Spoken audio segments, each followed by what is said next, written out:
Hello friends, I'm meteorologist Zach Shields. Thanks for watching the Fox 7 Austin YouTube channel. We are watching out for a stormy setup across the state. All the ingredients are slowly coming together. The moisture's flowing on in already. That's why our skies are cloud heavy and you can feel that high humidity.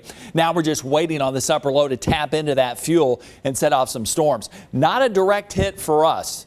North Texas in the crosshairs of this low. They're due east of that low. This is where we're going to have most of the wind shear, upper level winds and the rising motion to create a severe weather outbreak. Yes, we have plenty of energy available to see some storms. We have plenty of fuel to see some storms, but we have a lid on the atmosphere. And that's what I think most of the computer weather models are picking up on today, keeping most of the storm activity to our north. So we have the dry line pushing eastbound. That's a boundary that separates the Gulf moisture from the dry air coming in from the Rockies. This boundary initiates the rising motion, and then that upper low takes care of the rest. It will accelerate that rising motion and get those storm clouds going. But right now, here's the lid on the atmosphere, the dark blue. That's the pocket of warm air aloft that will prevent those clouds from building up. It's pretty strong for the first half of the day. It weakens somewhat, but then strengthens back up tonight when we're expecting those storms to get a little bit closer to us this evening. Let me explain what that lid means. Again,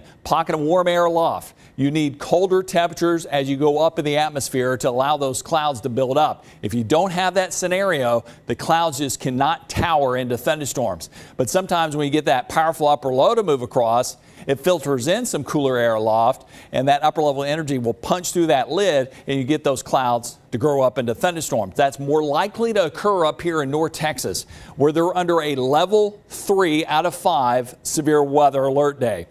From Dallas to Shreveport and Jackson along the I-20 corridor. It looks like storms will initiate out here near Abilene and San Angelo, and then they will ride along a stalled front, and they'll just keep getting stronger and stronger as they get closer to the Dallas-Fort Worth area. Here locally, we're going to be right on the edge of the severe weather threat. This shade of yellow, that's a level 2. That does include Milam, Williamson, Burnett, Lampasas, Llano, San Saba, Mason counties. And then from Austin southward, a shade of green, that's just a level 1, a marginal risk. So the jury's still out if those storms that get their start to our northwest can make it all the way down into central Texas and can penetrate through that lid that's in the atmosphere right now. If they do survive their journey and they are severe, the number 1 threat will be with damaging winds, 60 to 70 miles per hour. Doesn't look like we have enough wind shear to support any tornadic thunderstorms, but it's that time of year we just can't rule it out completely. And then maybe some small to medium sized hail, but the big hailers are going to happen to our north. You see the shade of brown, that's where we're going to have the highest risk for tornadoes from Dallas to Shreveport, but they're really concerned about a straight line wind or downburst wind event with winds of 60 to 80 miles per hour and all that staying to our north. Never want the severe weather, but we need some rain desperately. But with a pretty stable atmosphere in place, even if the storms come through, they're going to be at a weakening state this evening, and rain totals will be very low, under 1/4 of an inch. So again, the timing of these storms, if they do make it into the hill country, it's going to be a mid to late evening event.